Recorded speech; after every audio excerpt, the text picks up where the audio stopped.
What if the real story behind this Detroit Pistons versus San Antonio Spurs matchup on March 6th isn't about highlights, betting lines, or flashy young stars, but about two franchises quietly fighting to define their future before the rest of the NBA notices?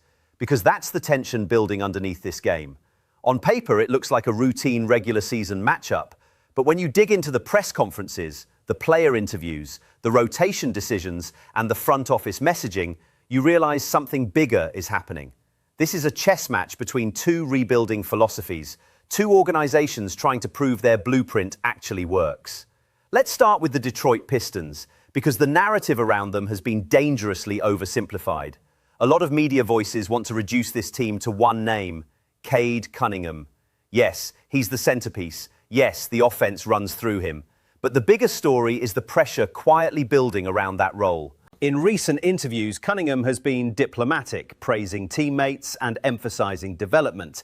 But if you read between the lines, there's a subtle frustration. He's carrying a massive playmaking load. The usage rate is high, the defensive attention is relentless, and the spacing around him has been inconsistent.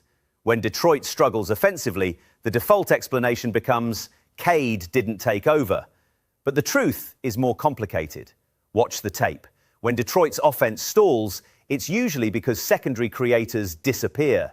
Wing players hesitate on open looks, ball movement slows to isolation sets, and in late-game situations, Cunningham often finds himself forced into contested mid-range shots simply because the system around him collapses.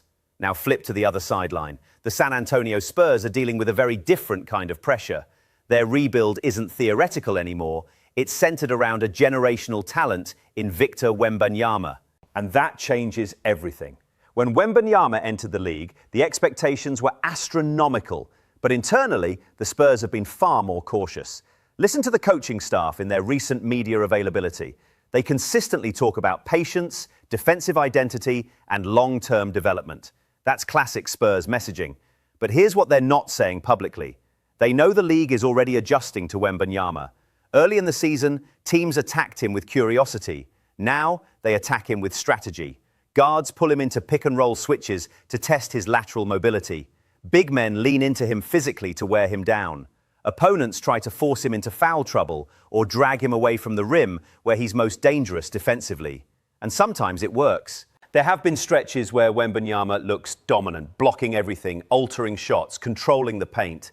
But there have also been games where opposing offenses exploit the Spurs' lack of perimeter defense, forcing Wembanyama to cover too much ground. When that happens, the system breaks down. This is where the tactical battle against Detroit gets interesting. Detroit's offense thrives when Cunningham manipulates the defense with pace changes and high pick-and-roll actions. If he can pull Wembanyama away from the rim, Detroit suddenly opens driving lanes for cutters and secondary scorers. But here's the catch. Detroit hasn't always executed that plan consistently. Too often, the Pistons fall into predictable half-court patterns. The ball sticks, the offense becomes stagnant, and that's exactly the kind of environment where Wembanyama's defensive instincts take over. Now let's talk about coaching, because this matchup is quietly revealing two very different philosophies. San Antonio's coaching staff still leans heavily into structured development. Rotations prioritize growth over immediate results. Young players are allowed to make mistakes as part of the learning process.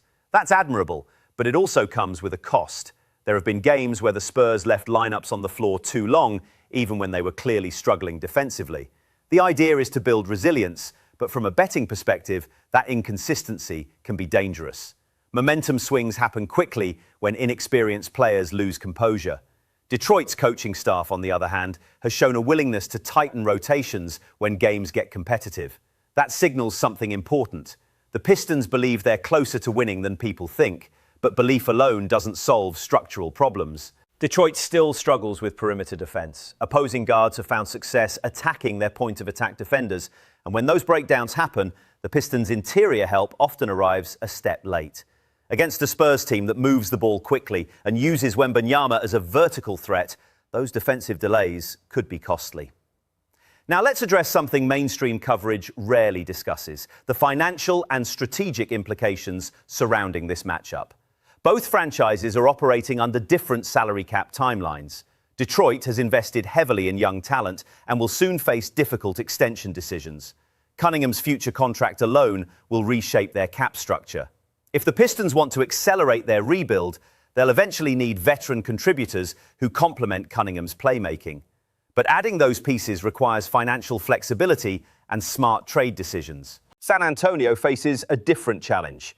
Wembanyama's rookie contract provides temporary freedom, but the front office knows the window will shift quickly once max extension conversations begin. That means every developmental season matters. The Spurs must determine which current players truly fit next to Wembanyama long-term. Role players who can't defend or stretch the floor consistently may not survive the roster evolution. So when analysts treat games like this as meaningless regular season matchups, they're missing the bigger picture. Every possession provides data. Every rotation reveals priorities. Now let's challenge a popular narrative. There's a growing assumption that the Spurs automatically have the brighter future because of Wembanyama's ceiling. And yes, his potential is extraordinary. But basketball history is filled with examples of generational talents who needed the right ecosystem to succeed. If San Antonio fails to surround him with reliable shooting and perimeter defense, opponents will continue targeting their weaknesses. Detroit, meanwhile, might be closer to functional balance than critics admit. Cunningham's court vision is elite. When the Pistons space the floor properly and move the ball decisively, their offense can look fluid and dangerous. But that version of Detroit hasn't appeared consistently enough, which brings us to the psychological dimension of this matchup. Young teams often struggle with identity. They swing between confidence and hesitation depending on recent results. A strong start can energize them. Early mistakes can spiral into rushed decisions. Watch the first quarter carefully. If Detroit establishes rhythm early, Cunningham controlling tempo, shooters hitting open looks, the pressure shifts onto the Spurs. But if San Antonio dictates pace and allows Wembanyama to anchor the defense, Detroit could find itself chasing the game.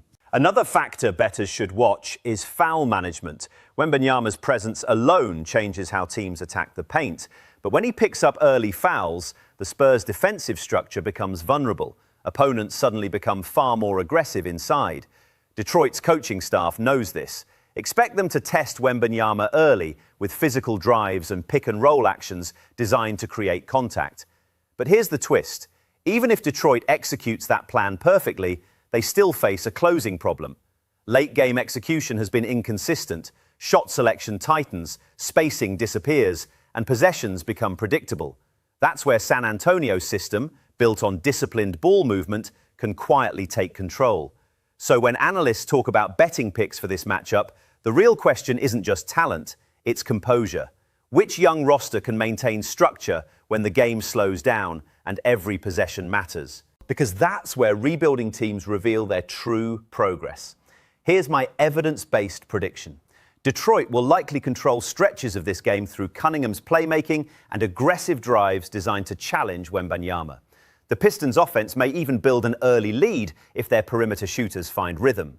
But over 4 quarters, San Antonio's defensive versatility and Wembanyama's rim protection will gradually tilt the balance. The Spurs' offense may not always look explosive, but it's methodical. They generate efficient shots through movement and spacing, and in close games, those fundamentals matter more than raw athleticism. So here's the bold conclusion most analysts are afraid to say out loud.